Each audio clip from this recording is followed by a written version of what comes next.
Ayer el presidente Joe Biden firmó un decreto para endurecer los requisitos de compra y venta de armas en los Estados Unidos y pidió también al Congreso que prohíban las armas de alto poder. El canciller Marcelo Ebrard celebró y respaldó estas acciones, ya que dijo ayudarán a combatir a los cárteles mexicanos que trafican droga, especialmente el fentanilo. Detalló que esta es la mejor forma de ayudar a México y no querer violar la soberanía de nuestro país con una intervención militar, al nombrar a los cárteles como organizaciones terroristas. Es una ingratitud, por decirlo menos, que algunos representantes populares que están en campaña digan que México no hace nada o no hace lo suficiente. No necesitamos que manden a nadie ni manden armas, mejor que no manden armas, eso sería lo que México necesitaría, que no manden ningún arma a Estados Unidos y con eso tendríamos para reducir la violencia en México rapidito y derrotar a todas las organizaciones criminales. Pues bueno, los que están en campaña son varios, ¿no? Pero en este tema de las armas, ayer la Secretaría de Relaciones Exteriores, a través de un comunicado, dio a conocer que presentó una apelación en contra de la sentencia que emitió la Corte del Distrito de Boston, que desestimó la primera demanda que presentó México en contra de varias empresas de armas en los Estados Unidos. El gobierno mexicano insiste en que la ley estadounidense que otorga inmunidad a quienes fabrican y comercian armas no tiene efecto sobre los daños causados en territorio mexicano. En el caso de que el recurso de apelación favorezca a México, se reanudaría el proceso iniciado en Boston.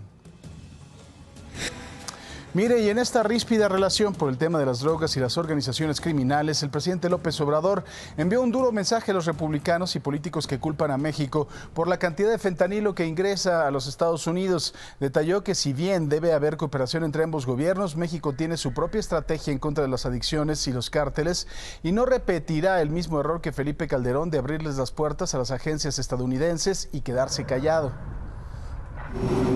Vamos a seguir cooperando y apoyando por cuestiones humanitarias,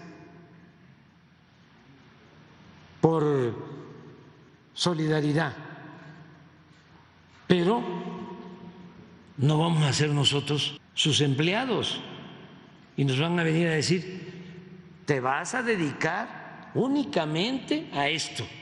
No, nosotros somos libres, soberanos, tenemos nuestra estrategia. Mire, debido a la compleja situación por el fentanilo, que es 100 veces más fuerte que la morfina y que incluso 2 miligramos pueden ser una dosis letal, el presidente López Obrador adelantó que pedirá a la comunidad científica y médica de México que analicen la posibilidad de eliminar el fentanilo de la lista de analgésicos que se utilizan para el tratamiento de enfermedades muy dolorosas. Aunque tenemos el control que no se tenía antes sobre el ingreso del fentanilo con usos médicos, de todas formas, al estar prohibido, pudiese importarse y lo sustituimos por otros analgésicos. A ver si esto es viable. En la lucha en contra de las drogas, ayer policías ministeriales y de la FGR decomisaron en 2 inmuebles en Tijuana, Baja California, 62 kilogramos y 384,000 pastillas de fentanilo, así como metanfetaminas, cocaína, heroína y marihuana. Durante el operativo, el cual se realizó por una llamada anónima, no hubo personas detenidas y además de la droga, se aseguraron un vehículo, 10 armas, cargadores y cartuchos útiles.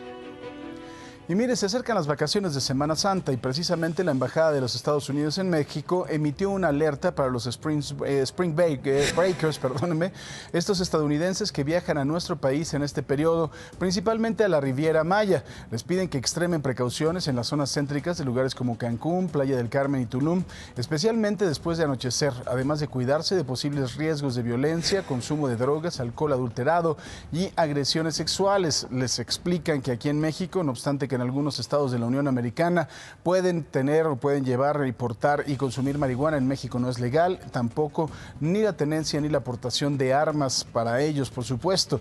Nos vamos hasta Tamaulipas, en donde las autoridades investigan al director de Protección Civil de Matamoros y 2 de sus comandantes por el caso de los 4 estadounidenses atacados por sicarios del Cártel del Golfo. Los 3 funcionarios también fueron separados de sus cargos. Esto forma parte de las investigaciones, ya que los estadounidenses fueron atendidos y transportados en una ambulancia que pertenece precisamente a Protección Civil del Estado. Ahí mismo en Tamaulipas siguen las investigaciones en este caso de los 5 jóvenes asesinados en Nuevo Laredo que presuntamente pertenecían al crimen organizado. Alejandro Encinas, subsecretario de Derechos Humanos, confirmó que no iban armados y aunque todos tienen derechos, quien infringe la ley, pues bueno, debe de cumplir su responsabilidad. No se trató de un enfrentamiento con los jóvenes, independientemente de quiénes fueron ejecutados. Y esperemos que venga la conclusión de la investigación de la Comisión Nacional de Derechos Humanos para dar cuenta de qué es lo que pasó, que evidentemente hay elementos para acreditar que los jóvenes no iban armados. Y mire, luego de que el presidente nacional del PAN, Marco Cortés, aceptara que su partido sí contrató a la empresa GLAC, propiedad de Genaro García Luna, para la prestación de servicios en el área de recursos humanos, el presidente López Obrador le demandó explicar puntualmente cuáles fueron los servicios que García Luna les proporcionó y por el cual en abril del 2015 le pagaron 1.160.000 pesos. Sería bueno, ¿no?, saber para qué fue, porque García Luna lo que sabías, de acuerdo a lo que está en el juicio, escuchar, ¿no? Y el manejo de escoltas, pero recursos humanos. López Obrador también volvió a invitar al expresidente Felipe Calderón a que defienda abiertamente a García Luna luego de que reconociera públicamente que no estaba de acuerdo con la resolución de la justicia estadounidense. Añadió que cuando una persona tiene la convicción de que se trata de una causa justa, se debe de enfrentar sin importar que se trate de los tribunales de Estados Unidos. Mire, Marco Cortés no tardó en responder, lo hizo duramente. En Twitter dijo que el concepto fue de asesoría y análisis en procedimientos de recursos humanos. Tras esto aprovechó su atención para preguntarle dónde había quedado el dinero de Morena para los damnificados del sismo del 2017. Este fideicomiso que creó su partido y para qué usó el dinero que recibió en sobre su hermano Pío. En otro tuit le preguntó por qué se protegía en gobernación al director de Segalmex y por qué no decía nada de la corrupción en su círculo cercano. En más información, en Estados Unidos, el exgobernador de Tamaulipas, Tomás Yarrington, fue sentenciado a 9 años de cárcel por lavado de dinero, delito del que se declaró culpable en el 2021, luego de aceptar que recibió más de 3.5 millones de dólares en sobornos de personas y empresas privadas. El dinero, según dijo, lo utilizó para comprar propiedades de manera fraudulenta en los Estados Unidos. El exgobernador tuvo que entregar algunas de estas propiedades y millones de dólares para que le redujeran la condena. Tras el llamado del presidente López Obrador al gobierno de Israel para que entregue a Tomás Herón de Lucio, extitular de la Agencia de Investigación Criminal, pese a que ambos países no tienen un acuerdo de extradición, Alejandro Encinas, subsecretario de Derechos Humanos, espera que este proceso inicie en las próximas semanas, luego de indicar que han cubierto todos los requisitos que le solicitó el gobierno de Israel para iniciar el procedimiento. Recordemos que Tomás Herón forma parte de la verdad histórica del gobierno de Peña Nieto sobre la desaparición de los normalistas de Ayotzinapa. Con toda la información internacional, Quique Villanueva. Quique, buenos días. Hola Paco, ¿cómo estás? Qué gusto saludarte. Oye, te cuento que una nueva tragedia ocurrió ahora en Colombia y la gente trabaja contrarreloj. La noche del martes se registró una explosión en uno de los túneles de una mina de carbón en Sutatausa. Lamentablemente 11 mineros murieron y otros 10 se encuentran atrapados. Las autoridades confirmaron que el incidente se debió a la acumulación de gases y las personas se encuentran atrapadas a 900 metros de profundidad. Con la información de las redes sociales y la pregunta del día, Marlene Stahl, que viene como un perico. Sí, ahorita que abran la toma, que entiendan. Perico hablo así. Y también buenos días, Paco. Buenos días a todos ustedes. 5 de la mañana con 56 minutos. Gracias por acompañarnos hoy jueves. Vamos a iniciar con nuestra pregunta del día para que participe. Dígame, ¿quién tiene más responsabilidad en el tráfico y consumo de fentanilo? ¿México o Estados Unidos? Platique con nosotros a través de @imagen_sea, que son nuestras redes sociales. Ahí nos puede seguir en este momento, sea parte de esta comunidad digital. Regreso contigo, Paco. Muchas gracias. Vamos a hacer una pausa y al regresar en Netzahualcóyotl, en el Estado de México, una mujer que llevaba puesto un vestido de novia fue agredida por quien supuestamente era su pareja sentimental. Varios sujetos terminaron defendiéndola. Al regresar del corte le tenemos los detalles de lo que pasó. Además, la joven agredida sexualmente en Naucalpan ya acudió al Ministerio Público para reconocer físicamente a su agresor, quien se espera que en las próximas horas sea ingresado a un penal del Estado de México. Los detalles, por supuesto, al regresar de la pausa.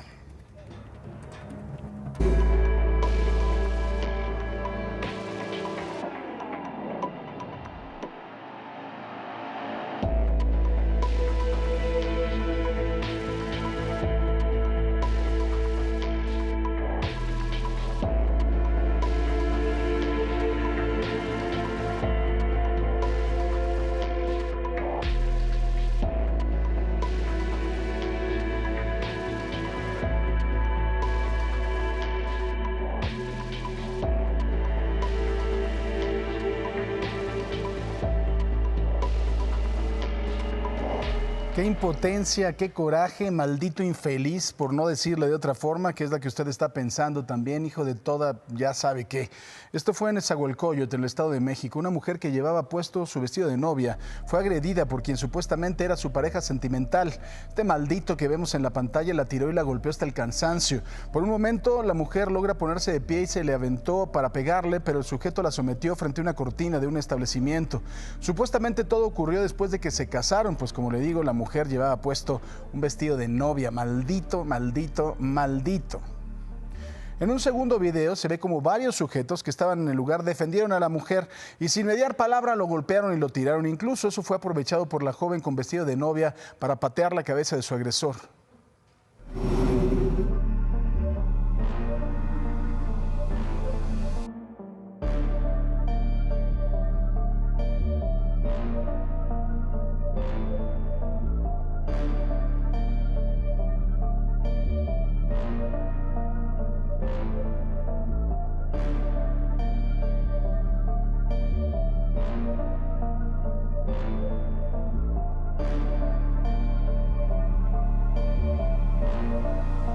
Pues sí, no podemos evitar el gusto, ¿no?, que nos da a todos ver que le partan, pues ya sabe usted qué, al maldito infeliz. Mire, también en el Estado de México, la joven agredida sexualmente en Naucalpan acudió al Ministerio Público para reconocer físicamente a su agresor. Les informaron que continúan las investigaciones para dar con el cómplice. Efectivamente es la persona que se buscaba, pues ya hubo reconocimiento. Nos falta uno, pero nos comentan que todo es un proceso, ¿verdad? Y pues nos vamos tranquilos ahorita porque sabemos que mi hija lo identificó. Pues, ¿qué les comento? Que sí lo detuvieron ellos y pedirle que no nos dejen hasta que el tipo que iba manejando la combi también sea detenido. En tanto, Angélica, la joven agredida, exige que se le haga justicia, pues debido a que supo defender, ¿no? No logró ultrajarla a su agresor, pero aseguró que otras mujeres no pueden tener la misma suerte. Lo que sentí fue muchísimo coraje porque yo creo que nadie debe de pasar por esta situación en la que yo estuve. Y pues obviamente a las autoridades que se haga justicia, pero se haga justicia como tal. O sea, no sea de nada más unos cuantos días o unos cuantos meses y salga libre para que siga cometiendo lo mismo. Pues bueno, violencia en la central de Abasto, en la Ciudad de México. Un pleito familiar terminó en una balacera al interior de una bodega en la central de Abasto. Lamentablemente, 3 hombres murieron y una mujer resultó herida. Según testigos, las agresiones se desataron luego de una discusión por la disputa de la bodega en donde se registraron los hechos. El secretario de Seguridad de la Ciudad de México, Omar García Harfuch, dio a conocer que obtuvieron nuevas órdenes de aprehensión en contra de implicados en el atentado a nuestro compañero Ciro Gómez Leiva, que ayer cumplió justamente 3 meses. Además, detalló que la investigación continúa para conocer a los autores materiales.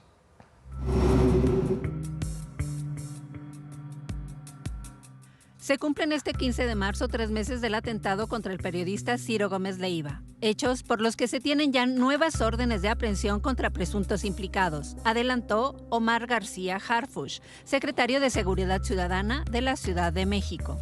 Lo que tenemos nuevo, que lo vamos a anunciar próximamente con la Fiscalía, son otras órdenes de aprehensión para otras personas. Nosotros, como lo comentamos y como ustedes lo hicieron dar a conocer, lo permitieron dar a conocer, tuvimos 12 operaciones al mismo tiempo, donde tenemos 12 personas detenidas que son todos los autores materiales. La Fiscalía General de Justicia, junto con la Secretaría, ya obtuvimos otras órdenes de aprehensión y pronto lo vamos a mencionar. Por el caso, se siguen investigando presuntos nexos de la célula material delictiva que opera en la Ciudad de México y el Estado de México con el cártel Jalisco Nueva Generación, precisó García Harfuch.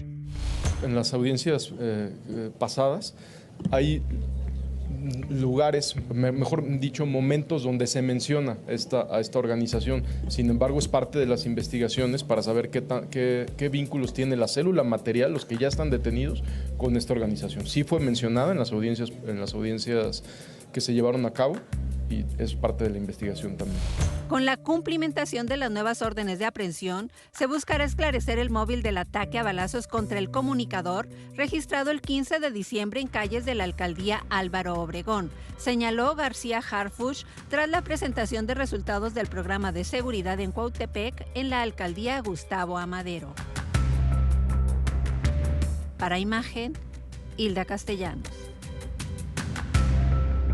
Mientras tanto, la alcaldía Xochimilco se mantiene como una de las zonas de la Ciudad de México en la que más de la mitad de la población se siente insegura al circular por sus calles. Según la encuesta nacional de seguridad pública del INEGI, 7 de cada 10 habitantes no están seguros en la alcaldía gobernada por el morenista José Carlos Acosta Ruiz.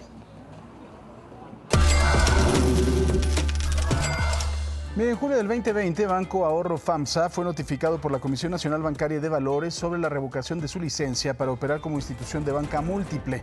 Al siguiente mes inició el proceso de liquidación. Esta medida generó la pérdida de control y operación del banco, que enfrentaba reiteradas observaciones desde el 2016 por violaciones a las disposiciones regulatorias, pues se documentaron malos manejos. A pesar de ello, ninguna autoridad actuó a tiempo, perjudicando actualmente a clientes y acreedores de la empresa. ¿Qué le parece si vamos a los dineros?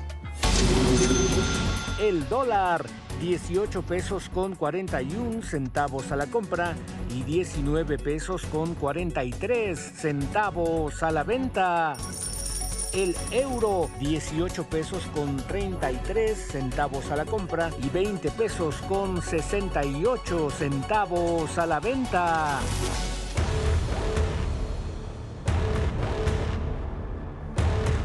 La llegada de Tesla a México ha generado expectativas, ha generado emoción incluso, ¿no? Aunque también hay inquietudes. ¿Qué es lo que puede traer como implicaciones una fábrica de este tamaño? Y todo, además de todo, lo van a hacer a marchas forzadas, es lo que dice el gobierno del estado.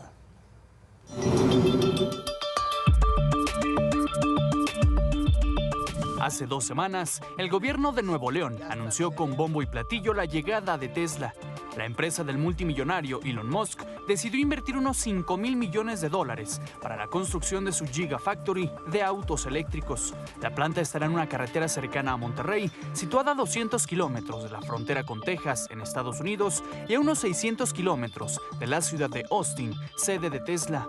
Lo que nos han dicho es que están intentando que se haga todo de manera express, turbo, para en enero, febrero del año que entra ya poder empezar producción.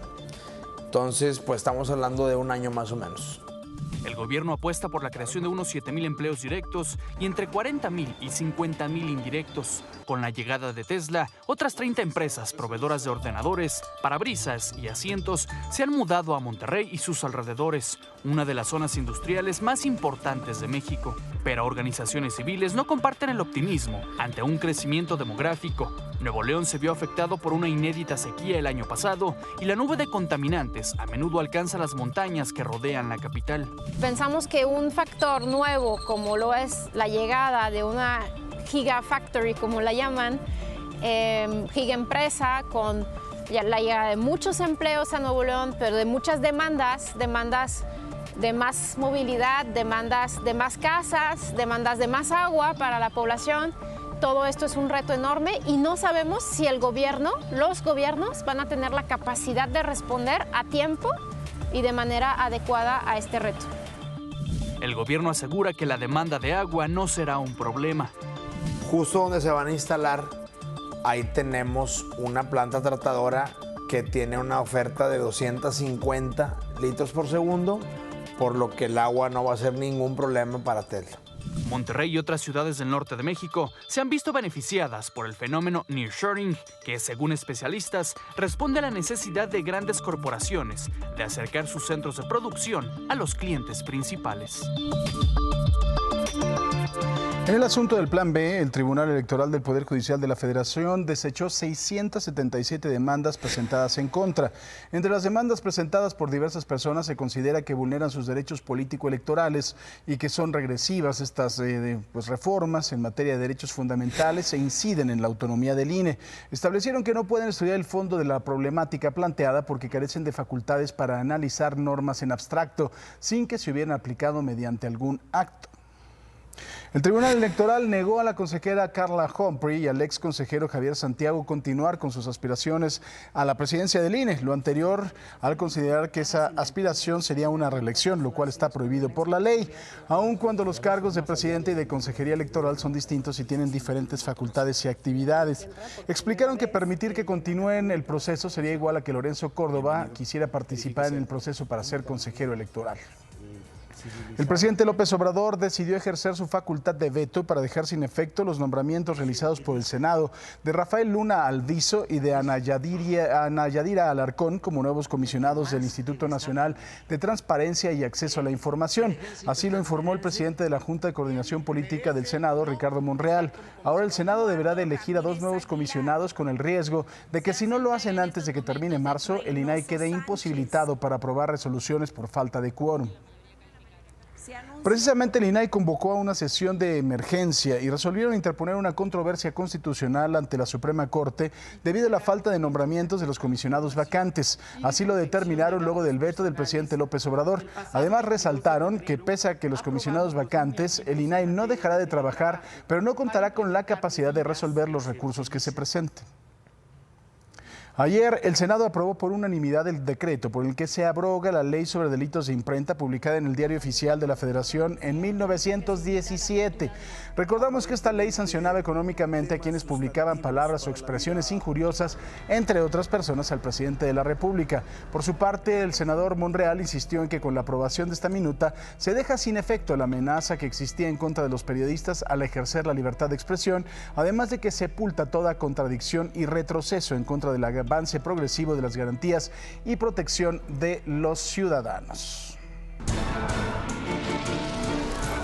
Acompáñame, vamos a dar una vuelta al mundo. Mire, con los ojos del mundo puestos en El Salvador y su política contra las pandillas, allá siguen en lo suyo. El gobierno realizó un nuevo traslado masivo de pandilleros a la cárcel recién inaugurada. Cheque los detalles, a ver qué opina. Nuevo traslado de presuntos pandilleros a una cárcel de máxima seguridad en El Salvador. El presidente Nayib Bukele informó que un segundo grupo de 2.000 supuestos pandilleros presos fue llevado desde el penal de Izalco hasta la megacárcel ubicada en un área rural de Tecoluca, unos 74 kilómetros al sureste de San Salvador. La prisión, con capacidad para 40.000 presos, tiene un severo régimen de reclusión que ha sido denunciado por organismos de derechos humanos. Oficialmente llamado Centro de Confinamiento del Terrorismo, Bukele se ha referido a ella como la cárcel más grande de América. Los primeros 2.000 pandilleros habían sido llevados al Secot el pasado 24 de febrero. El centro penitenciario fue construido para recluir a parte de los 65.000 supuestos pandilleros detenidos, bajo un régimen de excepción decretado por el Congreso a pedido de Bukele, en respuesta a una escalada de violencia que se cobró la vida de 87 personas el año pasado, entre el 25 y el 27 de marzo. Activistas también cuestionan el régimen de excepción, ya que permite detenciones sin orden judicial. Imagen. ¿Qué le parece? Mano dura contra los delincuentes. Y mire, ya le platicábamos de la emergencia que está viviendo Colombia tras la explosión de una mina. Están trabajando a marchas forzadas para llegar hasta los mineros que quedaron atrapados. Vea los detalles.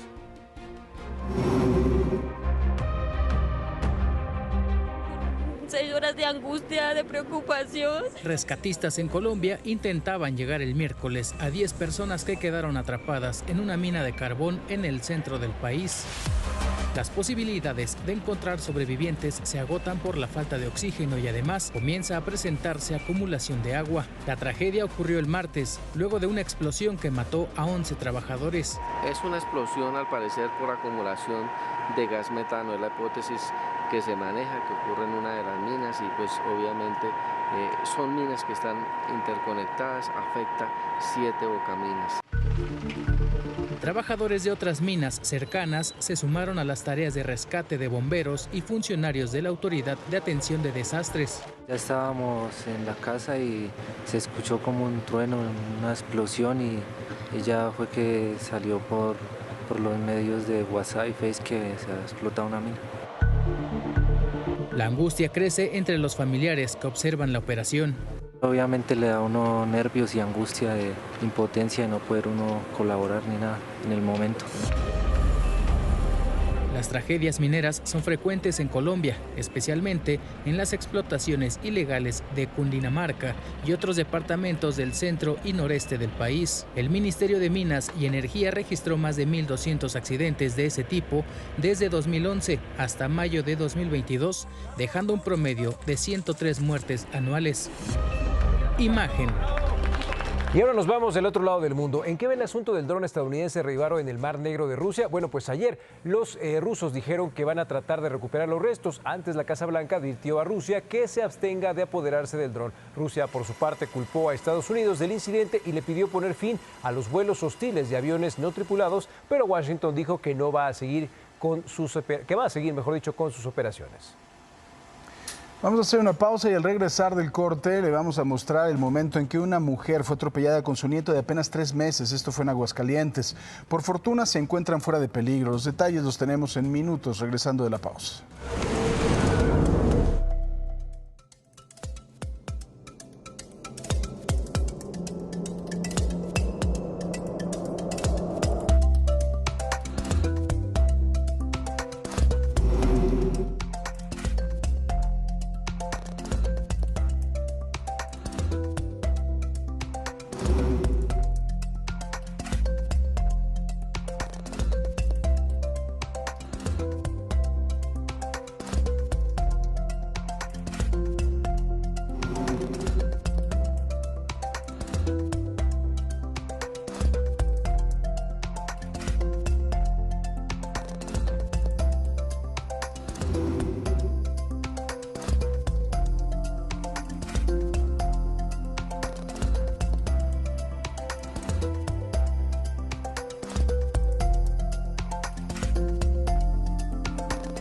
Miren, en la Ciudad de México, fuerte incendio. Esto fue en Iztapalapa, en la colonia Santa Marta, Catitla. Las llamas arrasaron todo su paso. Gracias a Dios no hubo heridos ni pérdidas humanas. El inmueble era utilizado como almacén de componentes químicos y de madera.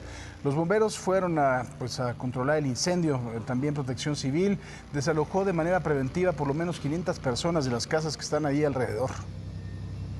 La carretera Ciudad Valles, Río Verde, en San Luis Potosí, un tráiler y una pipa que transportaba combustible chocaron de frente. Luego del choque, por supuesto, un incendio. Una camioneta que transitaba por el lugar derrapó por el combustible esparcido y terminó impactada en contra del muro de contención. La circulación estuvo cerrada durante la madrugada por los trabajos de remoción de escombros. Los conductores de los vehículos recibieron atención médica y fueron hospitalizados. Y ahora nos vamos a Tijuana, en Baja California. Ocurrieron fuertes tormentas que causaron derrumbes y deslaves en distintos puntos. Uno de ellos fue la rampa Independencia en la zona norte, que dejó al menos 6 vehículos enterrados. Las dimensiones del deslave alcanzaron 30 metros de largo y 10 de profundidad. Derivado de las lluvias, también ocurrió el derrumbe de una barda de concreto ubicada en la colonia Loma Bonita, por lo que Protección Civil suspendió clases en esta zona. Las autoridades no reportan víctimas mortales. Y ahora nos vamos a Reynosa, en Tamaulipas. Agentes del Instituto Nacional de Migración y oficiales de la Guardia Nacional rescataron a 60 migrantes guatemaltecos. Fueron localizados deambulando en las inmediaciones del río Bravo y al abordarlos no pudieron exhibir documentos que avalara su permanencia en el país. Tienen entre 19 y 41 años y pretendían llegar a Estados Unidos. Fueron trasladados a las instalaciones del Instituto de Migración para definir su situación legal. Y mire, esto es interesante. Familiares y amigos de Mariana Lima Buendía, víctima de feminicidio, impulsan la creación de la Ley Mariana. Esta busca que se aborden con perspectiva de género en todo el país los homicidios de mujeres. Cheque.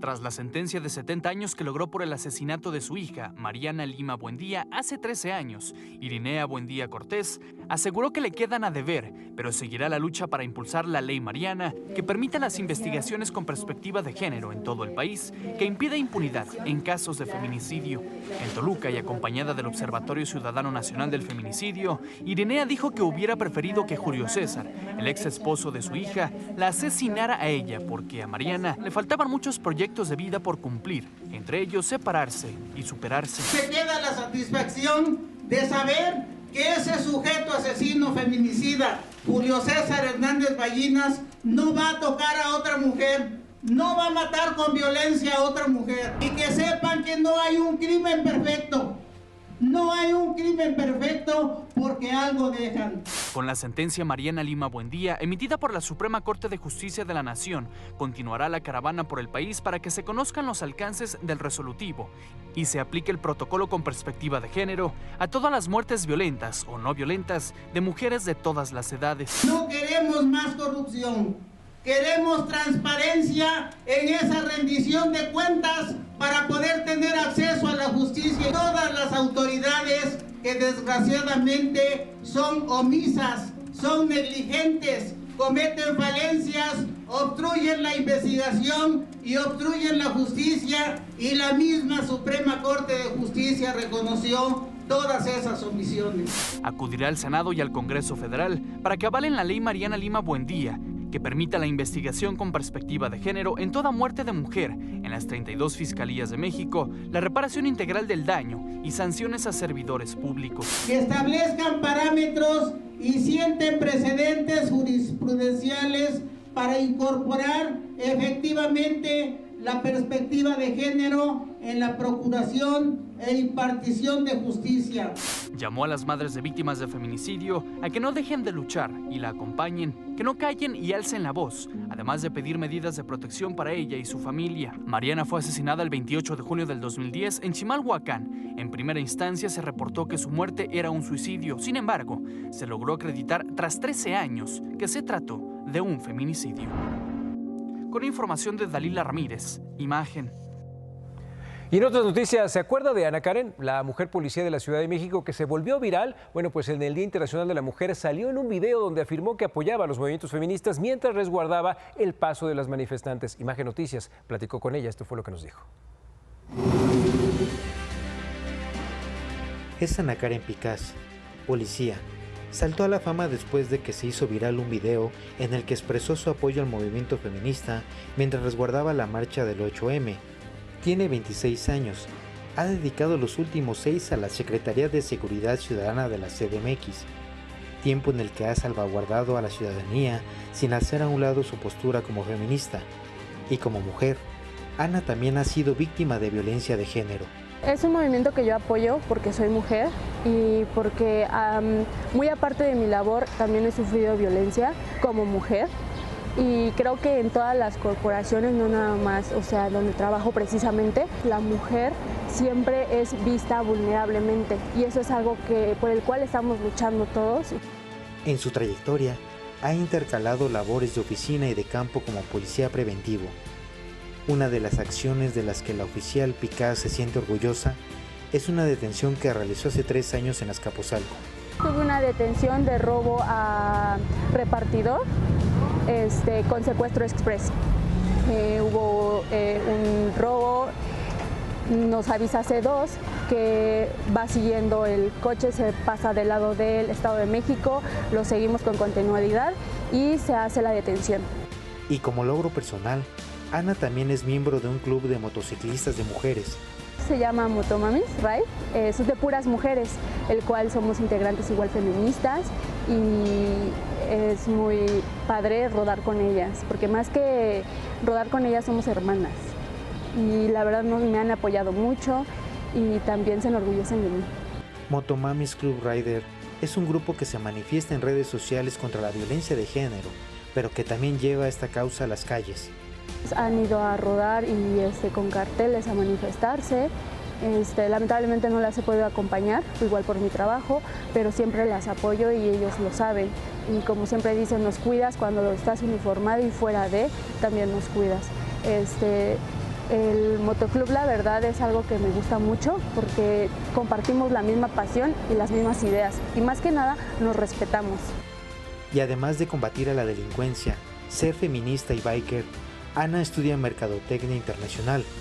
Ana es un orgullo para su familia. Pues mi familia siempre se preocupa por mí, me apoyan, se enorgullecen mucho de mí, porque todos los días me esfuerzo por dar lo mejor de mí. Para Imagen, Iván Mejía. El presidente Andrés Manuel López Obrador dio a conocer que pedirá a médicos y científicos analizar la posibilidad de sustituir el fentanilo que se usa con fines médicos para prohibir su uso en México. Al estar prohibido, ya no habría ninguna posibilidad de que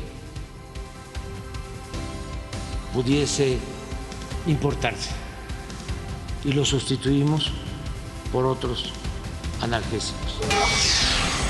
Estados Unidos emitió una alerta de viaje para sus ciudadanos por las vacaciones de primavera 2023, conocida como Spring Break, si es que visitarán México, en específico destinos turísticos de Quintana Roo como Cancún, Playa del Carmen y Tulum. El subsecretario de Derechos Humanos de Gobernación, Alejandro Encinas, declaró que los 5 jóvenes asesinados por el ejército en Tamaulipas no estaban armados y no se enfrentaron a los miembros de las Fuerzas Armadas, por lo que su muerte pudo tratarse de una ejecución. No se trató de un enfrentamiento con los jóvenes, independientemente de quiénes fueron ejecutados. El exgobernador de Tamaulipas, Tomás Yarrington, fue sentenciado a 9 años de prisión en Estados Unidos luego de haberse declarado culpable en 2021 del delito de lavado de dinero. En ese año aceptó que recibió de empresas privadas más de $3.5 millones en sobornos ilegales. Usted sabe que un incidente de tránsito en donde pueda estar involucrado también una persona, un niño como en este caso, pues es algo que puede llegar a pasar. Un descuido a todos nos puede suceder. Lo que es muy importante es que después de que suceda, pues la persona se quede, llame a las autoridades, llame también, sobre todo, lo más importante, ayuda de inmediato. ¿Qué fue lo que pasó en este video que le vamos a presentar? Es el momento en que una conductora atropella a una señora con su nieto, quien lo llevaba en los brazos. Están fuera de peligro, ¿sabe por qué? La conductora es doctora, los atendió de inmediato. Eso es lo importante de no abandonar a las personas, que abandonarlas en sí mismo es un delito.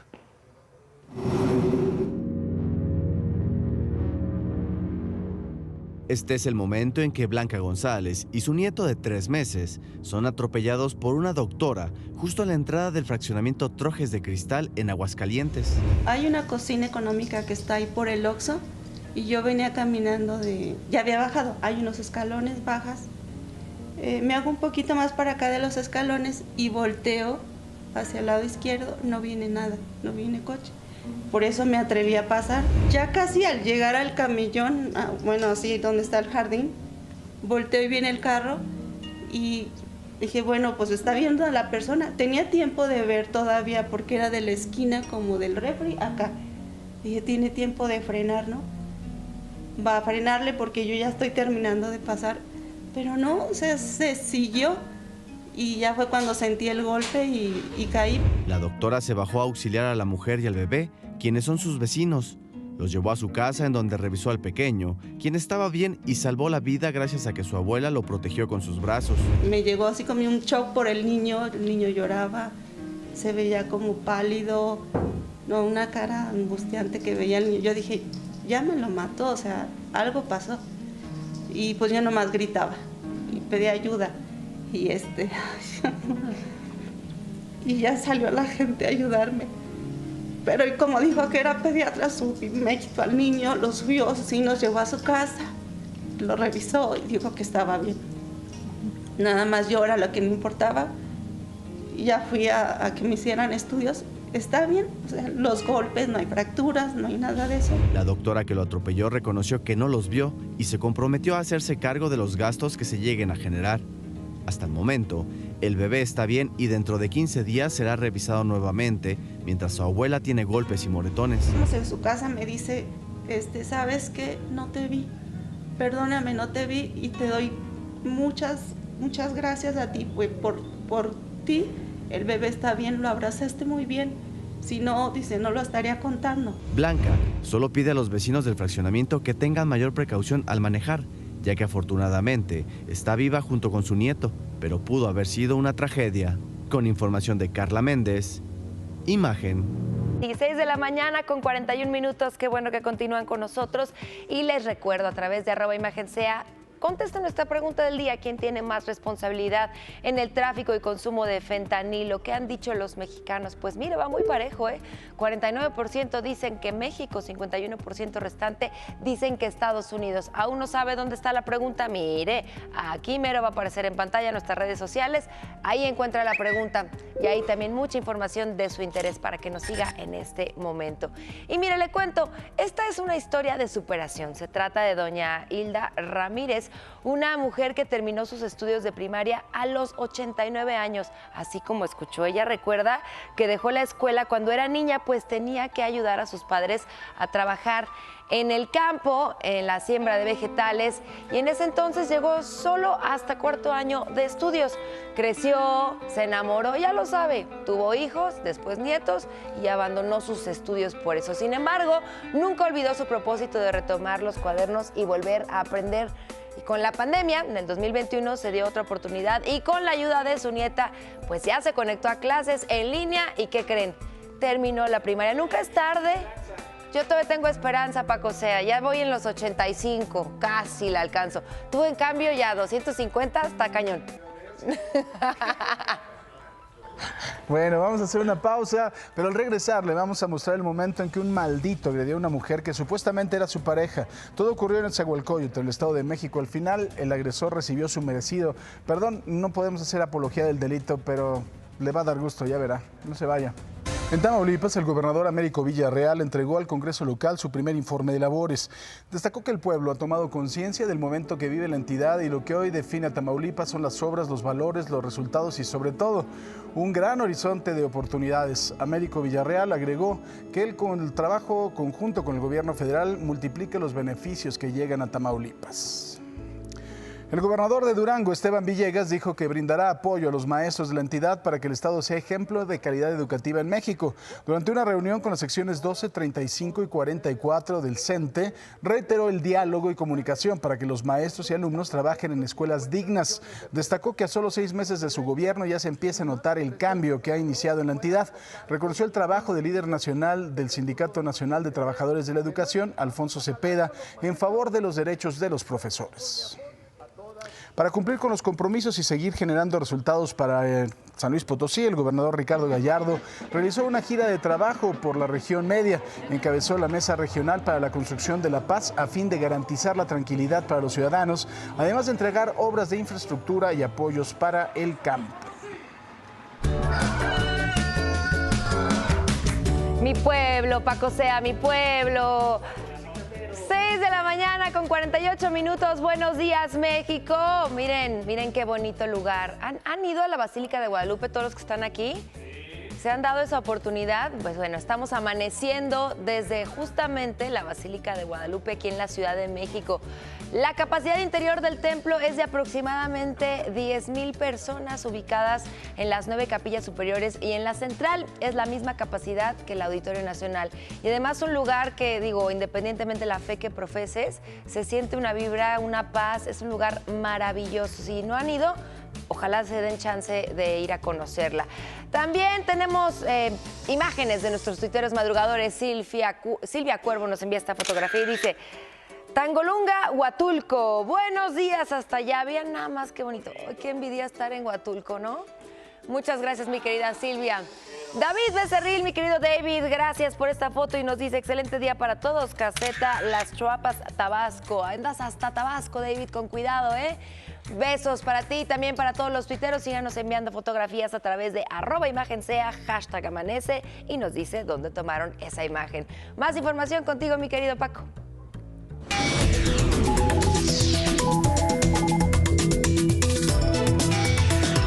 Y ya está con nosotros mi buen Luis Wertmann. ¿Cómo estás, Luis? Paco, bienvenido, buenos días. ¿Cómo estás? Muy buen día para todos. Y Paco, a ver, yo creo que tenemos que hablar de veras de lo importante. Y lo importante es lo que cada año comprobamos, que de veras el cambio climático no es ningún mito y que es urgente, y porque llevamos años hablando de adoptar una buena conciencia del cuidado del agua. Y ojo, digo cuidado del agua, porque el agua no se ahorra, el agua se cuida. Y entonces la definición de ahorro es lo que guardas hoy para gastar mañana. Y aquí no, el agua no es así. Y peor es pensar que aquel que dice que porque paga por el agua, él ya está cumpliendo, ¿no? Ese es uno de los grandes errores sociales que cometemos. Y además de todo, cuando el agua te la subsidian, es peor porque no entiendes verdaderamente el valor que tiene. Así es, y eso nos pasa en nuestra ciudad, pero es un problema del mundo. Entonces, Paco, como siempre, de veras, las soluciones las tenemos y las tenemos nosotros y las tenemos para aplicarlas hoy. ¿Y cuáles son ese remedio y ese trapito de siempre? Mira, lo que tenemos que hacer es, 1, lávate los dientes con un vasito con agua. Cada vez que abrimos la llave y dejamos que corra, claro, se nos van entre 15 y 20 litros de agua, nada más para tenerlo. No le pidamos a nadie que cambie sus hábitos. Mira, ¿te quieres pasar media hora en la regadera? Pásate media hora en la regadera. Nada más que entre enjabonada y enjabonada le cierras al agua. Y con eso, en vez de gastarnos más de 130, 150 litros o más de agua en un regaderazo de 7, 8 minutos, si hacemos eso, podemos llegar a gastar 30 o 40 litros de agua. ¿Qué más? Regar las plantas en la noche en vez de durante el día. Y no con la manguera, sino efectivamente con una cubeta. O con una regaderita, para eso las inventaron, bueno, son muy antiguas, pero para eso son. Para que no suene elegante. Exactamente. El asunto, ¿no? Luego también otra cosa importante que es, si vas a lavar el coche, pues lávalo con una cubeta y se acabó. Y la otra cosa, lo que sí podemos hacer nosotros en nuestras casas, es checar que no hayan fugas dentro de casa. Y que cualquier fuga que veamos en la calle, inmediatamente la reportemos. Y mira, Paco, llevamos años, llevamos más de 10 años hablando de campañas, de qué hacer, de cómo no gastar de más el agua, porque el agua es un préstamo que tenemos de las siguientes generaciones que no vamos a tener con qué pagar o que no estamos teniendo con qué pagar. Entonces, lo que te decía yo en un principio, de veras, las noticias son importantísimas. Lo que pasa con los bancos, lo que pasa en la política, pero hay una cosa muy sencilla.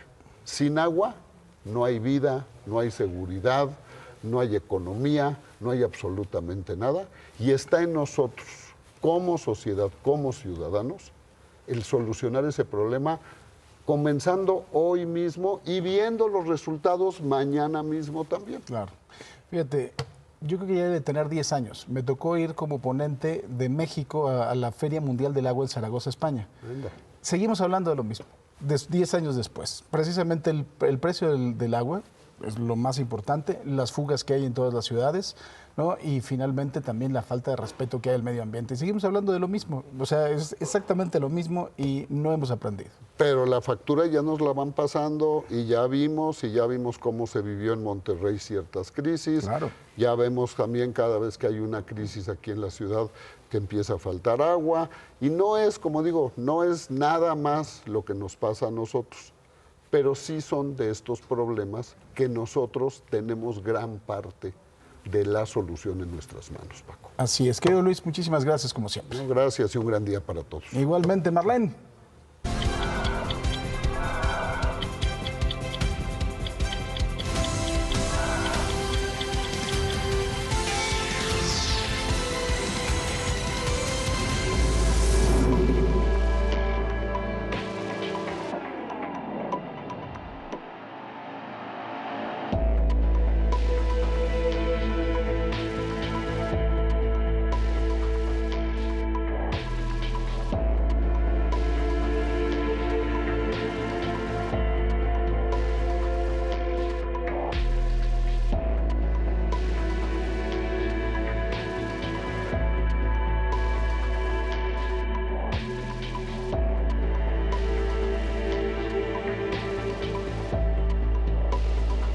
Qué impotencia y qué coraje de estas imágenes, ¿no? Este maldito infeliz golpeando a esta mujer que llevaba puesto precisamente un vestido de novia, que fue agredida precisamente por quien supuestamente era su pareja sentimental. El infeliz que acaba de ver la tiró, la golpeó hasta el cansancio. Por un momento la mujer logra ponerse de pie, se le avienta para pegarle, pero el sujeto la somete frente a la cortina de un establecimiento. Supuestamente todo ocurrió después de que se casaron, pues como le digo, la mujer llevaba puesto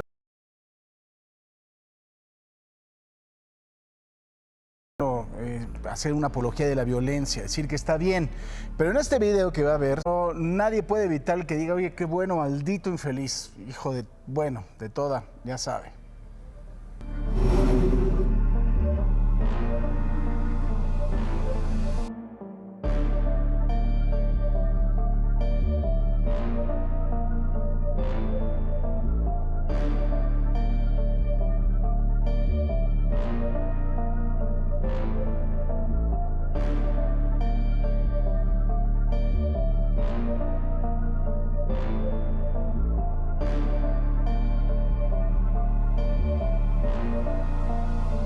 También en el Estado de México,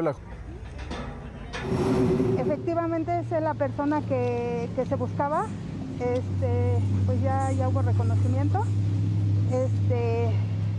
Nos falta uno, pero nos comentan que todo es un proceso, ¿verdad? Y pues nos vamos tranquilos ahorita porque sabemos que mi hija lo identificó. Pues, ¿qué les comento? Que sí lo detuvieron ellos y pedirle que no nos dejen hasta que el tipo que iba manejando la combi también sea detenido. En tanto, Angélica, la joven agredida, exige que se haga justicia, pues debido a que supo defenderse, no pudieron violarla, ¿no? Pero lo que dice es que otras mujeres a lo mejor no corran con la misma suerte. Lo que sentí fue muchísimo coraje porque yo creo que nadie debe de pasar por esta situación en la que yo estuve. Y pues obviamente a las autoridades que se haga justicia, pero se haga justicia como tal. O sea, no sea de nada más unos cuantos días o unos cuantos meses y salga libre para que siga cometiendo lo mismo. Mira, aquí en la Ciudad de México, un pleito familiar terminó en una balacera al interior de la central de abasto, en una bodega. 3 hombres perdieron la vida, una mujer herida también. Según los testigos, la agresión se desató después de una discusión por una bodega ahí en la central de abastos, que fue en donde se registraron los hechos.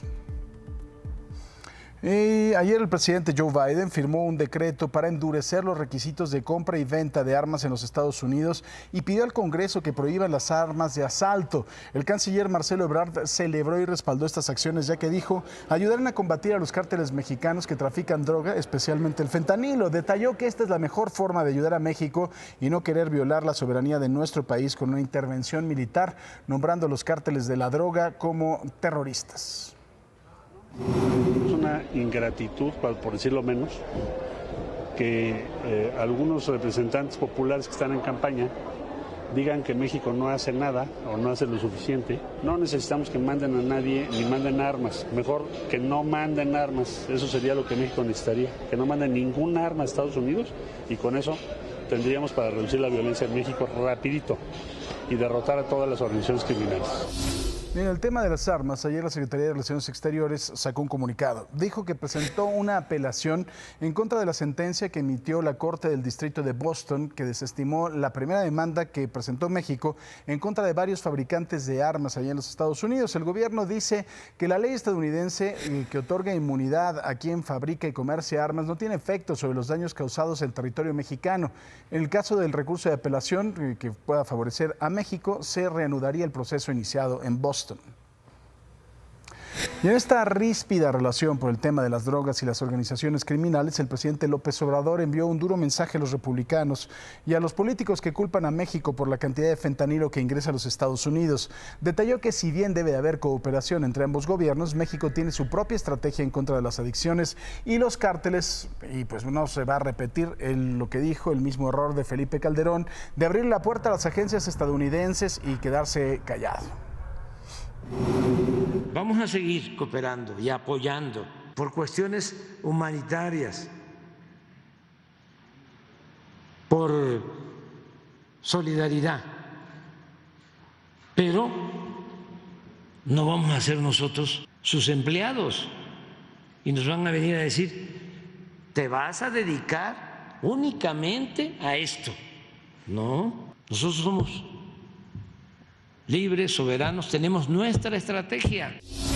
Mire, debido a la compleja situación por el fentanilo, que es 100 veces más fuerte que la morfina e incluso 2 miligramos puede ser letal, el presidente López Obrador adelantó que va a pedir una opinión a la comunidad científica y médica para ver si eliminar el fentanilo de la lista de analgésicos es posible y tratar con otro tipo de medicamentos de analgésicos las enfermedades que son muy dolorosas. Aunque tenemos el control que no se tenía antes sobre el ingreso del fentanilo con usos médicos, de todas formas, al estar prohibido, pudiese importarse y lo sustituimos por otros analgésicos. A ver si esto es viable. En el combate a las drogas, la Fiscalía General de la República, en coordinación con la Marina y en acciones distintas, quemó 1.800 kilos de cocaína asegurada en Lázaro Cárdenas, en Michoacán. Fueron los marinos los que lograron ubicar la droga durante las revisiones de rutina.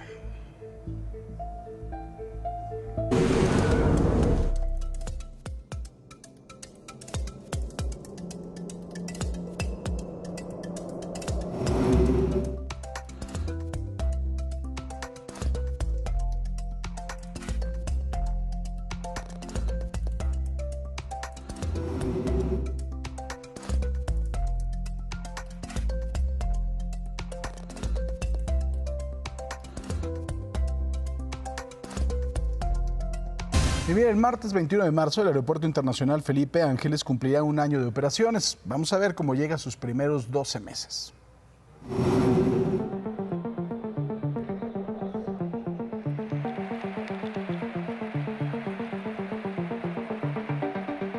Hace un año, la clase política arropó al presidente López Obrador en la inauguración de una de sus obras insignes.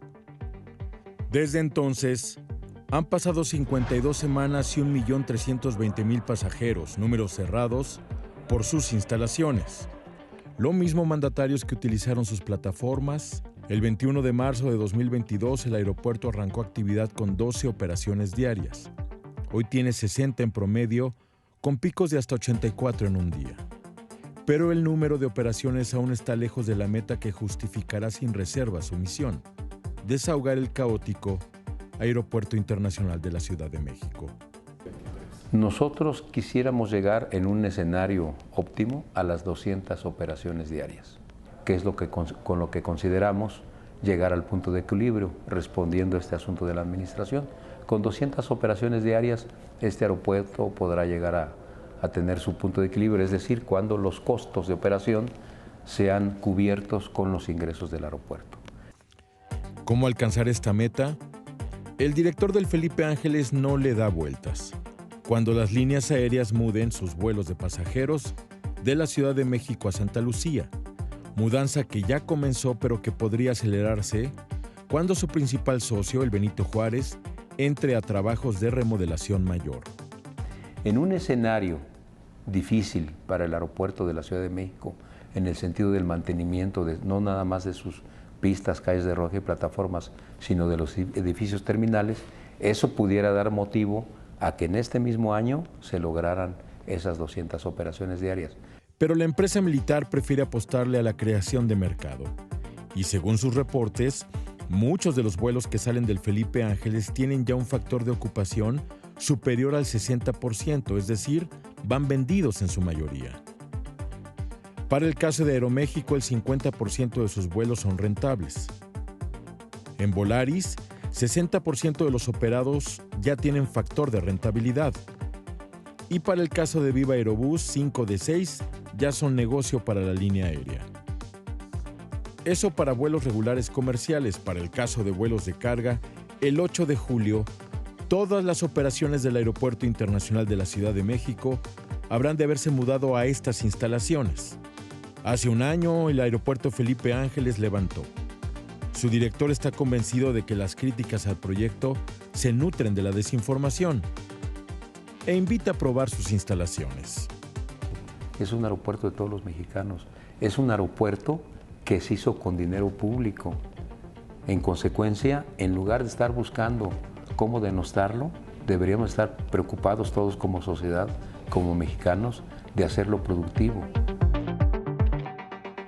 Y bueno, sigue todavía la polémica de lo que sucede en el Aeropuerto Internacional Felipe Ángeles y justo ayer se vuelve tendencia. ¿Por qué, Paco? Pues sacan en un periódico muy famoso de oposición una nota donde dicen que toda la carga que está llegando ahorita en el AIFA, pues la tienen que llevar al Aeropuerto Internacional de la Ciudad de México porque ahí están las aduanas. Acá todavía no están instaladas las oficinas para hacer ese despacho aduanal. Entonces, ¿suena lógico? Porque pues fue como muy rápido, ¿no? El proceso de ahora todos los aviones de carga de por acá. Mira, es una pena porque finalmente tienes mucha mayor conectividad y además de todo incluso le haces un favor a la ciudad que la carga salga de aquí. Pero pues si no tienes las oficinas, hicieron unas oficinas que a mí me tocó conocerlas muy grandes para aduanas y todo y también hay espacio para agentes aduanales.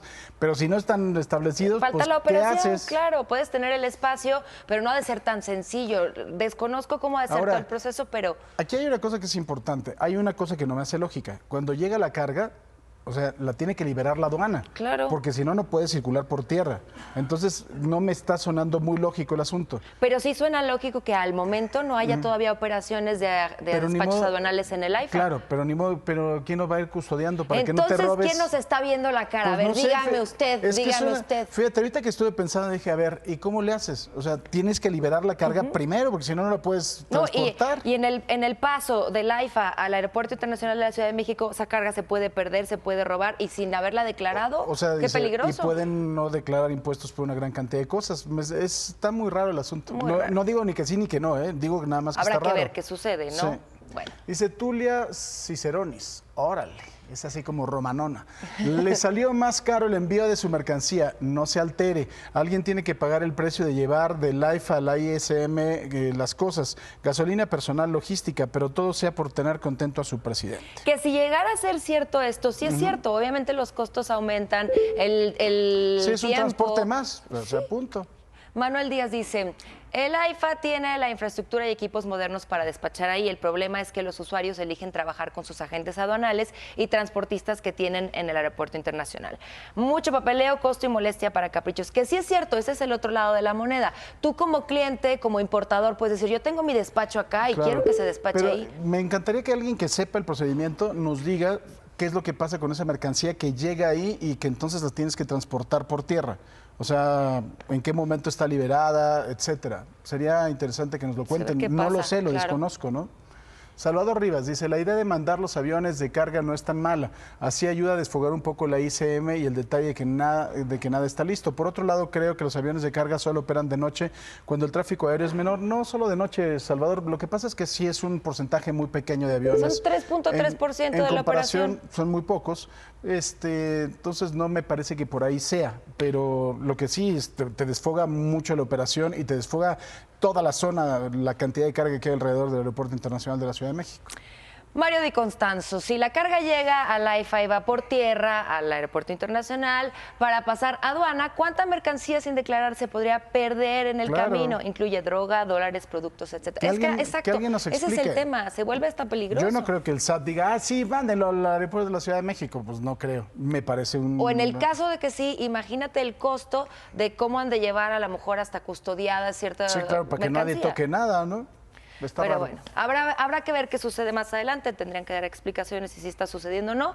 Mientras, pues si se va la carga al AIFA está bien, ¿no? Pues sí, ayer estuvo Pacheco en el AIFA, está encantado. Mientras siga vacío está muy bueno. No, bueno, ¿cuál está muy bueno? Que son nuestros impuestos, usen el AIFA. Yo sigo volando desde allá. Quique, adelante. Vámonos. Una nueva tragedia ocurrió en este país y la gente trabaja contrarreloj. La noche del martes se registró una explosión en uno de los túneles de una mina de carbón en Sutatausa. Lamentablemente 11 mineros murieron y otros 10 se encuentran atrapados. Las autoridades confirmaron que el incidente se debió a la acumulación de gases y a las personas que se encuentran atrapadas a 900 metros de profundidad. Y también ahí mismo en Colombia hay una localidad que padece una sequía preocupante. La tasa de mortalidad entre niños es grave. La sed y el hambre tienen a los habitantes en una clara emergencia. Cheque. La Guajira, este desértico departamento colombiano a orillas del Caribe, está habitado por indígenas wayú. Aquí la pobreza alcanza el 67% y la tasa de mortalidad para menores de 5 años fue de 21 por cada 1000 nacimientos en 2021. Entre los pequeños, la desnutrición es palpable. Wilmer ya cumplió 7 años, pero tiene el peso de un niño de año y medio. Es uno de, quizás, yo creo que en toda mi experiencia que he podido tener, es un caso bastante impactante. Varios de sus 7 hermanos también muestran signos de alerta de desnutrición. La inseguridad alimentaria en la que vive su familia y él es extrema, podríamos decirlo. Entonces es un niño que no va a alcanzar a desarrollarse. Según la Defensoría del Pueblo, en Colombia 308 niños fallecieron de hambre en 2022, 85 en La Guajira. Fueron 111 más que el año pasado. La pobreza, la falta de agua potable y la corrupción hacen estragos en las pequeñas comunidades de esta región, donde sus habitantes deben recorrer largas distancias a pie para conseguir agua y la comida también escasea. A veces no hay comida. Esto es la chicha, esto es un alimento hecho a base de maíz. En muchas comunidades esto es lo único que vas a encontrar de alimento. La escasez afecta a toda esta región con decenas de miles de poblados dispersos. No es un problema de desnutrición aislado, sino es un departamento que tiene un contexto de pobreza, de dificultad de acceso a los alimentos y de múltiples afectaciones por desastre. Entonces es una situación alarmante. El estatal Instituto Colombiano de Bienestar Familiar conoce el caso de la familia de Sandra y le envía un suplemento alimenticio, pero a veces pasan semanas en las que no llega. Evacio Gómez, la autoridad indígena local, reclama una solución a largo plazo. Nuestra principal necesidad es el agua, que siempre lo hemos necesitado. Entonces, la cosa es que miremos y busquemos la forma como para tener un agua aquí en nuestra propia territorio. Los niños mayores de 5 años reciben alimentos en sus escuelas, pero una docente que habló bajo anonimato por miedo a perder su empleo asegura que las raciones son precarias. Un exgobernador local está enjuiciado por desfalcar el programa. Y bueno, le agradezco mucho, por supuesto, a Alejandro Armenta, el presidente de la mesa directiva del Senado, que esté con nosotros el día de hoy. Querido Alejandro, ¿cómo estás? Buen día, Paco, gracias, como siempre. Oye, no sé por qué tenemos un buen timing, pero cada vez que vienes algo pasa en el Senado de relevancia y ahora fue el veto del presidente a los 2 comisionados del INAI. Bueno, es una facultad, es una facultad que el presidente tiene y en esa lógica nosotros atendemos el veto, la reserva, y tendremos que volver a iniciar el procedimiento, y este procedimiento eran 2/3 partes, hoy van a ser, según la disposición, 3/5 partes. Disminuye el número de senadoras y senadores que tienen que votar, pero tiene que haber consenso. Pero es parte de la normalidad, no nos tenemos que espantar por un tema de esa naturaleza. Claro. El presidente tiene esa facultad para analizar, para vetar, como sucede cuando la Corte falla en contra de una ley o una disposición en el Congreso o un decreto presidencial. Es parte de la división de poderes. Había salido muy forzado, ¿no?, el nombramiento, de todos modos.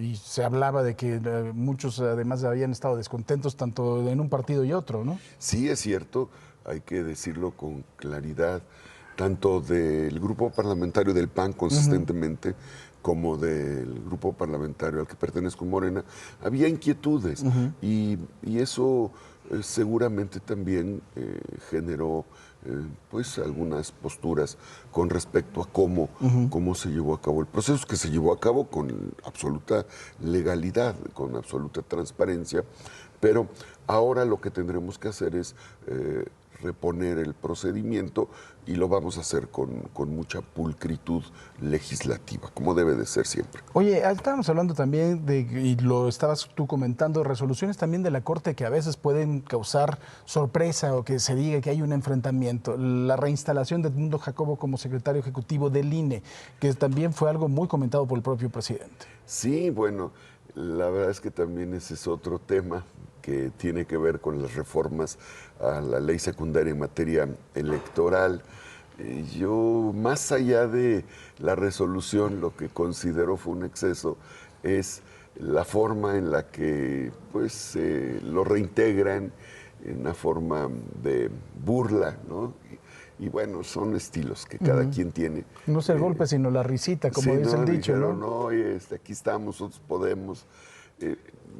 Yo me quedo con esta conversación que hacen donde se burlan de los grupos indígenas. Si viste esa nota, que es penoso, ¿no? Que un representante de un órgano electoral se mofe de cómo habla un ciudadano indígena, la población indígena. Eso creo que no es correcto. Debemos de darle seriedad, respeto a la representación que tienen, sobre todo entendiendo nuestra composición pluricultural, pluriétnica. Entonces me hizo recordar estas risitas de ya llegamos y pudimos, con el mismo comentario que hicieron en torno a ese diálogo que tuvieron con una comunidad indígena. Oye, la marcha del domingo, de la celebración de la expropiación petrolera. Bueno, es que es un hecho histórico. Después de 40 años en México, no se había invertido en una refinería, y hay que decirlo, ¿no? Con toda claridad. El presidente de la República ha puesto énfasis en el tema de la soberanía energética, Dos Bocas, Deer Park, las 6 refinerías, lo de litio. Es decir, ha habido una incidencia para el gobierno de la Cuarta Transformación, para nuestro gobierno, en términos de recuperar, sustituir la importación de gasolinas, de derivados de la petroquímica. Y claro, para nosotros es muy importante que el 18 de marzo, que conmemoramos la expropiación petrolera llevada a cabo por Lázaro Cárdenas en la Cuarta Transformación, tener un presidente nacionalista que busca que nuestra nación sea una de las principales naciones que atienda el problema de los energéticos para el presente y para el futuro del desarrollo de nuestro país. Oye, el litio es un asunto importante que ha sido tu tema, además. ¿Tú crees que tuvo que ver esta política pública que tú también has acompañado en la decisión de Tesla de instalarse aquí en México? Estoy totalmente convencido, porque lo que hace el presidente es regular, reforma la ley minera, le da certeza jurídica a la inversión, crea el OPLE, lo tengo muy estudiado. El OPLE, el organismo público, perdón, es el OPD, porque el OPLE es lo electoral. Es que nos brincamos de lo electoral al litio. Pero el organismo público descentralizado, el OPD, el OPD se encarga de regular la inversión pública y privada. En la resolución señala, podrá haber inversión pública, privada nacional y extranjera, y eso le da certeza a las empresas. No solamente Tesla. El hecho de que México sea la puerta de entrada hacia el mercado estadounidense y canadiense genera un punto geoestratégico para inversiones, incluso de Europa, de Asia, en México. Y la otra es la regulación, porque hasta antes de la reforma a la ley minera y la creación del OPD, litio para México, era un verdadero desorden. Cualquiera podía aprovechar el litio sin ningún tipo de regulación. Y eso para los inversionistas tampoco es atractivo. Claro. Así es que sin duda es una gran oportunidad el que Tesla esté en México, y el futuro del desarrollo industrial del litio es prometedor para nuestro país. Pues Alejandro Armenta, presidente del Senado, gracias, Alejandro. Gracias a ti. Bueno, a ver si la otra semana o la que viene, si es que hay alguna otra sorpresa, pues charlamos. Gracias, querido Alejandro. Marlene, adelante. Gracias, Paco. Vamos a ver nuevamente cómo va el resultado de nuestra pregunta del día. Los sigo invitando a que participen, estén muy atentos en nuestras redes sociales. ¿Quién tiene más responsabilidad en el tráfico y consumo de fentanilo? Así va el resultado hasta este momento. México dice el 54% y el 46% restante dice que Estados Unidos. Comenten ahí también, no únicamente participen, también compartan su opinión, díganos por qué piensan de esa manera a través de @imagen_sea en cualquiera de nuestras redes sociales. Quédese bien atento también aquí en este noticiario. Regresamos contigo, Paco. Gracias, y vamos a una pausa. Todavía mucha información, el contragolpe en los deportes con el Clásico Nacional, el Chivas América. Seguimos con nuestro tema del maíz transgénico, qué es, hace daño, no hace daño, y un aterrizaje fuera de serie en un rascacielos verdaderamente impresionante de ver Vean nada más este piloto en el Burj Al Arab, allá en Dubái. En este momento nos enlazamos con nuestro compañero Raúl Flores Martínez. Él está en Iztacalco. Y bueno, la gente tomó un pozo de agua para evitar el abuso de las pipas. Querido Raúl, adelante. Mi querido Paco, ¿cómo estás? Muy buenos días y buenos días al auditorio de Imagen Televisión. Nos encontramos en Sur 17 en la colonia Viaducto Piedad, donde vecinos, precisamente como tú me lo mencionas, Paco, tomaron este pozo de agua aquí en la alcaldía Iztacalco, y esto se debe a que la escasez de agua, pero también al uso excesivo de este vital líquido debido a que pues se han detectado entre 60 pipas en este punto que van. Vamos a platicar con los vecinos. ¿Me da su nombre, por favor? Buenos días, soy la profesora María del Rocío Castro Rico, vecina de aquí de esta región Iztacalco. Coménteme, ¿qué pasa con ese pozo de agua y por qué se cierra? Mire, nosotros estamos a favor del cuidado del recurso, ¿sí? Sabemos de la problemática que hay en la Ciudad de México y en varios estados del agua potable, y nosotros nos preocupa mucho que este pozo se esté sobreexplotando. Me comentaba también que han llegado pipas sin ningún logotipo, vienen aquí a este pozo. Exactamente, esa es nuestra preocupación, y por eso nosotros estamos pidiendo, no exigiendo, pidiendo un diálogo con las autoridades respectivas, tanto de SACME como la de la delegación, ¿sí? Para llegar a un acuerdo, necesitamos que ellos tengan el control. No podemos o no pueden explotar un pozo, ¿sí?, a diestra y siniestra. Por eso estamos con los problemas del agua potable en la ciudad, ¿sí? Se está hundiendo la Ciudad de México. Entonces, lo que solicitamos especialmente es un diálogo para ver qué perspectivas de solución tenemos. Ya por último, ¿esta agua potable hacia dónde va, la que vienen las pipas? Es lo que no sabemos, nada más vemos, se llegó a un acuerdo de sacar 10 pipas al día, ¿sí? Pero se incrementaron 40, 60 y nosotros no sabemos a dónde van. Aquí los vecinos de la misma colonia, ¿sí? Hay vecinos que argumentan que se les está cobrando 1,000 o 2,000 pesos por cada pipa. Entonces lo que necesitamos nosotros es un diálogo para limar toda esta serie de asperezas, ¿sí? Y llegar a un acuerdo que sea benéfico para todos, tanto alcaldía, SACMEC y la región Iztacalco. Le agradezco mucho. Muchísimas gracias. Buen día. Buenos días. Ahí está mi querido Paco. 1,000 pesos, 1,200 pesos por 60 pipas al día. Imagínate en cuántos están pues yendo estos recursos a la semana, porque nos dicen que diariamente son 60 pipas y esto genera que no esté dentro de esta alcaldía. Nadie sabe hacia dónde van estas pipas y es por eso que está cerrado este pozo. Nos comentaban también los vecinos que aproximadamente a las 7 de la tarde hay una mesa de diálogo entre las autoridades de la alcaldía Iztacalco, también de lo que es SACME, Sistema de Agua Potable de la Ciudad de México, y los vecinos de esta parte de la alcaldía Iztacalco. Paco, lo que tenemos hasta el momento. Te lo agradezco mucho. Gracias, querido Raúl. Muy buenos días. Mire, en la Ciudad de México está el primer edificio hecho de madera en el país. Se trata del edificio Jardín Anatol, en la zona de Polanco. Actualmente hay 3 establecimientos comerciales. Vamos a conocerlo.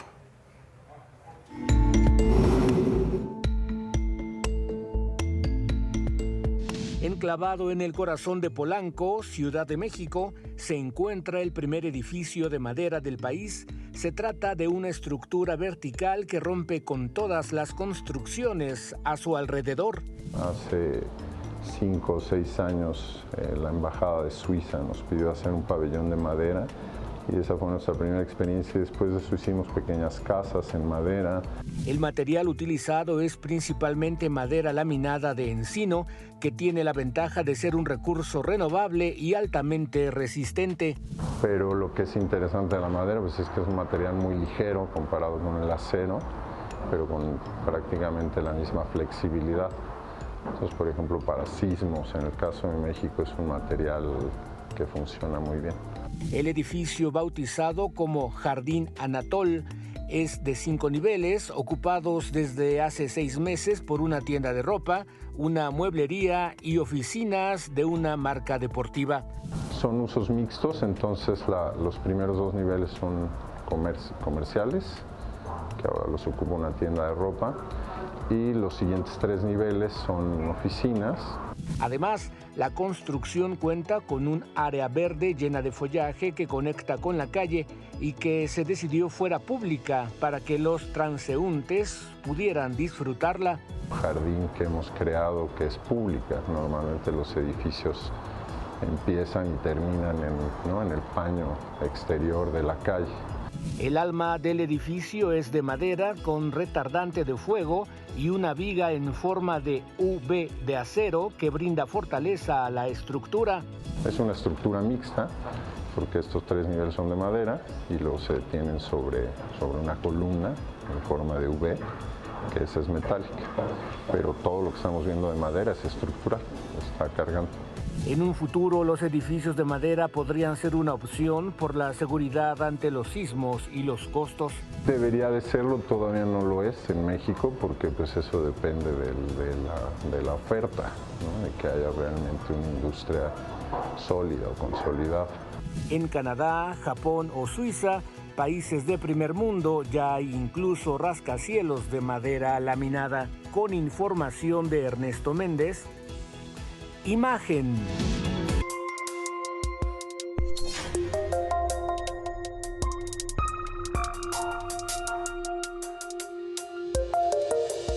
Y vamos al tema de la semana. En la semana también platicábamos en términos simples qué era el maíz transgénico y hoy quiero hablarles de los pros y los contras. ¿Cuáles son los beneficios y los riesgos de utilizar esta variante? Vamos a empezar con los pros. El dinero. Al ser un maíz más resistente a plagas y enfermedades, asegura la producción, disminuye las pérdidas y reduce el uso de pesticidas y herbicidas en cultivos. Es más difícil que las sequías, heladas o el calor extremo lo afecte, rinde más por hectárea y el precio a la venta al público es mucho menor. Al ser modificado genéticamente, se pueden agregar nutrientes como vitaminas o minerales e incluso cambios para que sea capaz de generar proteínas, ácidos grasos como omega 3 y 6, antioxidantes, fibra y aminoácidos, o también pueden hacerlo resistente a ciertos insecticidas que matan bichos o maleza, pero sin afectar el campo de cultivo. Ahora vamos con los contras. ¿Qué dicen los contras? La principal preocupación es la salud de quien lo consume. Por ser un producto relativamente nuevo, se desconocen los efectos que su uso provocará en humanos y animales a largo plazo. Y en algunos científicos también están el no descartar que pueda contener cierta toxicidad al ser un organismo modificado genéticamente.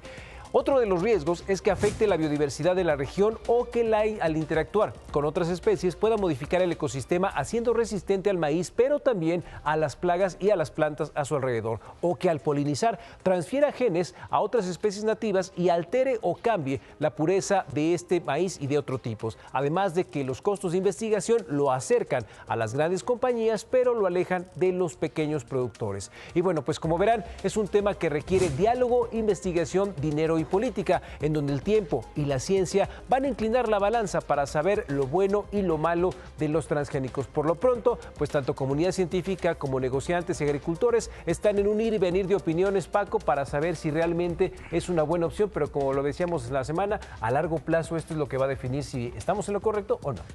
A mí lo que me parece es que hay mucha hambre en el mundo, ¿no? Yo lo que estoy perfectamente claro de que no queremos que algo le pueda hacer daño a las personas, por supuesto, más si tienen hambre, pero si tenemos una herramienta por ahí, creo que deberíamos también de potencializarla. Hay muchas cosas, como tú dices, un maíz mucho más nutritivo y que podría ser de verdad una bendición para los mexicanos, empezando por ahí, ¿no? Sí, de repente caemos en los puritanismos políticos, que esos son los que empiezan a alejar los convenios y además a la ciencia, ¿no? Totalmente de acuerdo, y si vamos nada más a andar con ideologías en lugar de con pruebas científicas, entonces la cosa se pone peor. Eso es lo malo. Así es. Y miren, en Tamaulipas siguen las investigaciones de este caso de los 5 jóvenes asesinados en Nuevo Laredo que presuntamente pertenecen al crimen o pertenecían al crimen organizado. Alejandra Encinas, subsecretaria de Derechos Humanos, confirmó que no iban armados y aunque todos tienen derechos, quien infringe la ley debe de cumplir con su responsabilidad. Se refiere también a los propios soldados. Dice que fue una ejecución. No se trató de un enfrentamiento con los jóvenes independientemente de quiénes fueron ejecutados, y esperemos que venga la conclusión de la investigación de la Comisión Nacional de Derechos Humanos para dar cuenta de qué es lo que pasó, que evidentemente hay elementos para acreditar que los jóvenes muy bien armados. Ahí mismo en Tamaulipas, las autoridades investigan al director de Protección Civil de Matamoros y 2 de sus comandantes por el caso de los 4 estadounidenses atacados por sicarios del Cártel del Golfo. Los 3 funcionarios también los separaron de su cargo. Esto forma parte de las investigaciones, ya que los estadounidenses fueron atendidos y transportados en una ambulancia que, ¿qué cree? Pues pertenece a Protección Civil del Estado. En otros temas, se acercan ya las vacaciones de Semana Santa, el famoso Spring Break, y la Embajada de los Estados Unidos en México emitió una alerta para estos viajeros. Los estadounidenses que viajan a nuestro país en este periodo principalmente van a la Riviera Maya. Les piden que extremen las precauciones en zonas céntricas, lugares como Cancún, Playa del Carmen y Tulum, especialmente después de anochecer, además de cuidarse de posibles riesgos de violencia, consumo de droga, alcohol adulterado y agresiones sexuales. Importante también, por supuesto, el decir que los norteamericanos deben de tener cuidado con la posesión y consumo de marihuana y también de armas. Y en más información, en los Estados Unidos, el exgobernador de Tamaulipas, Tomás Yarrington, fue sentenciado a 9 años de cárcel por lavado de dinero, delito del que se declaró culpable en el 2021, luego de aceptar que recibió más de 3.5 millones de dólares en sobornos de personas y empresas privadas. El dinero, según dijo, lo utilizó para comprar propiedades de manera fraudulenta en los Estados Unidos. El exgobernador tuvo que entregar algunas propiedades y millones de dólares para que le redujeran la condena.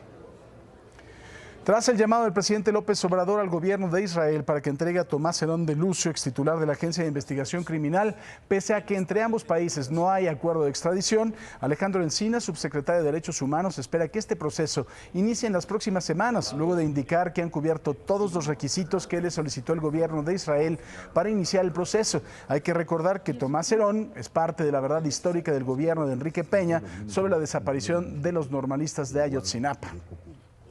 En la mañana de hoy, el presidente López Obrador reiteró su invitación al Zócalo de la Ciudad de México para el aniversario de la expropiación petrolera.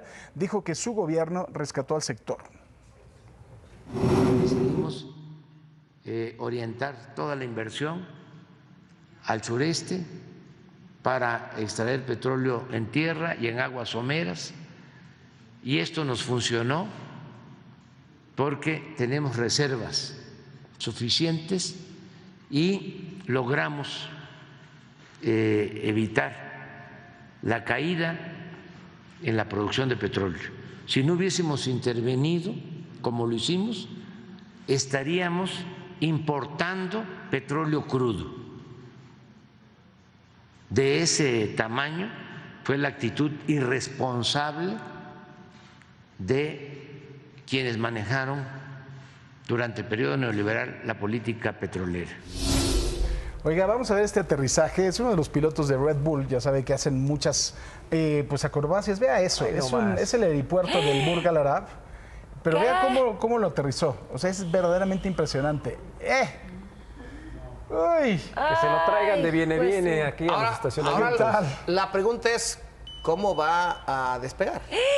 ¡Ay, beso! ¡No Ahí manches! Va, justo, ¿no? Ah, no.